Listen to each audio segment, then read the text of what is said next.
Have you ever imagined a place where a single woman can have multiple husbands? And sometimes they're even brothers. Sounds impossible? Stick around until the end of this video to find out how this deeply rooted Tibetan tradition works in practice, and what happens when one of the husbands doesn't meet expectations. The story gets even more intriguing when the father-in-law gains certain privileges with the daughter-in-law. Curious? Stay with us to uncover all the fascinating details of this unique dynamic. Imagine a place where a woman can be courted by more than one man, and family bonds follow rules that challenge what we're used to. This place exists in Tibet, a remote region in Central Asia, where an ancient tradition still thrives. In this account, we'll explore how love and marriage take on entirely different forms, revealing why romantic rivalries can even involve brothers. Can you imagine how siblings navigate the idea of sharing the same wife? There's much more at stake than just romance. It's an entire family structure.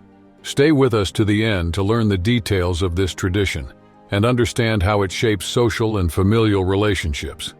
If you find this content meaningful, share it and show your support so we can continue bringing you stories like this. In a remote part of Asia, Tibet preserves a tradition that challenges many ideas about marriage. Polyandry, where a woman marries multiple men, often brothers. Even among young Tibetans, this custom still sparks surprise. But why does it exist? It all starts with the harsh reality of a region where arable land is scarce, and survival depends on teamwork. Do you think marriage is just about love and affection? In Tibet, unions are also a survival strategy. By sharing responsibilities and resources, families become stronger. In this arrangement, the woman becomes the central figure, connecting her husbands in a structure designed to ensure food, shelter, and the preservation of family ties. While the arrangement may seem unusual, it reflects how culture and environment intersect to shape a community's way of life. Imagine a young Tibetan woman who, instead of having just one husband, has several. With every decision, she balances the family's needs and cultivates relationships based on both cooperation and commitment. Can you imagine the pressure of having to please multiple husbands at the same time, while also keeping the family united? This reality reminds us that love in different parts of the world follows paths that may seem unconventional to us, but still serve the purpose of bringing people together and preserving traditions. In Tibet, when a woman marries multiple brothers, competition among them isn't about jealousy or personal preferences. Instead, each strives to prove their worth by demonstrating who can provide stability and earn respect. What's that first wedding night like with multiple husbands?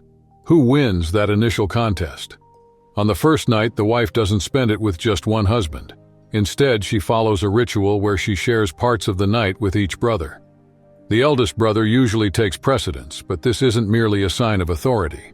He bears the responsibility of maintaining harmony in the household, ensuring the others fulfill their roles and keeping everything under control. Even so, the final say rests with the wife.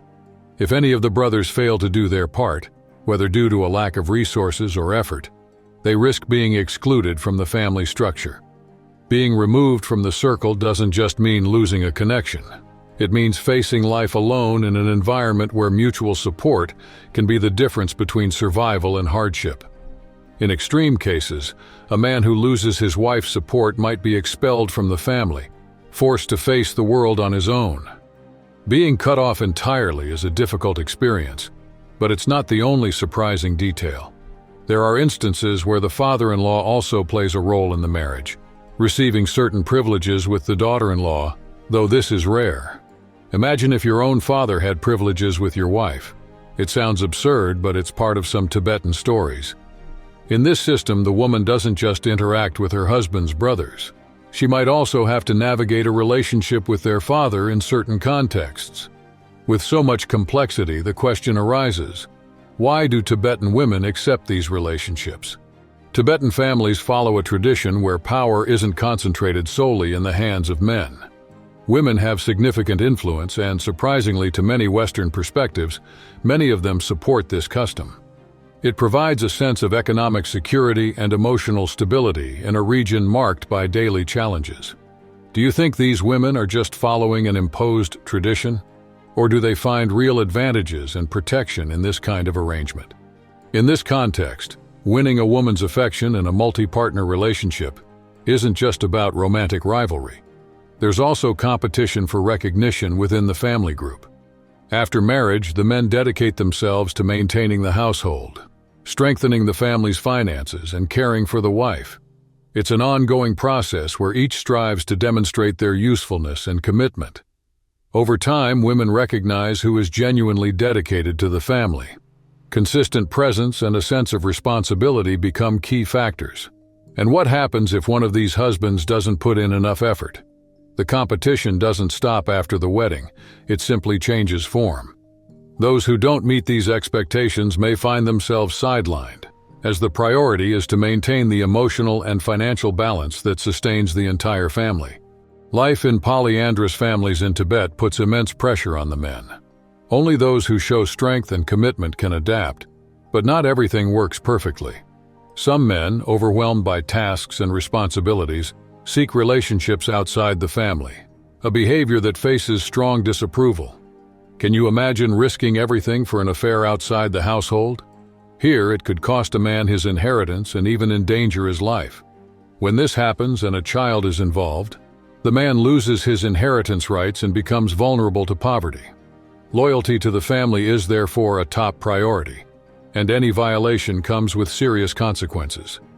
In this culture, women's jewelry is more than just decoration. It symbolizes status, respect, and recognition. The necklaces made of beads and coins that women receive from men signify appreciation and reinforce their place in society.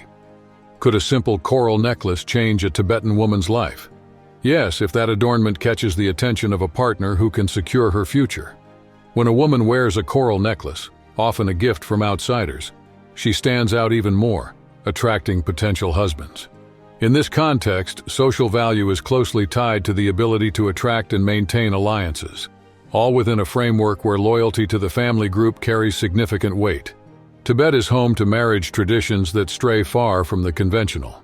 Polyandry, though considered an ancient custom, remains relevant for practical reasons, as it helps families tackle economic and social challenges.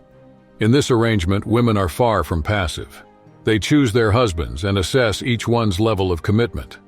Will this marriage model last for another few generations? How do young Tibetans view this tradition today? This arrangement reflects a unique way of understanding love and family. While it may seem unusual to outsiders, it makes perfect sense within the Tibetan context. It's proof of how certain practices, no matter how surprising they may seem, emerge from real needs that have shaped local history. If this perspective caught your interest, consider following our channel and showing your support to learn about other traditions around the world.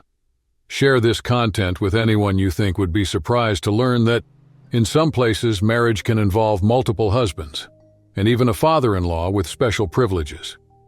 Don't leave without leaving a comment. What do you think of this practice? Can you imagine yourself in a similar situation? Your opinion is essential for us to continue bringing more extraordinary stories from different parts of the globe.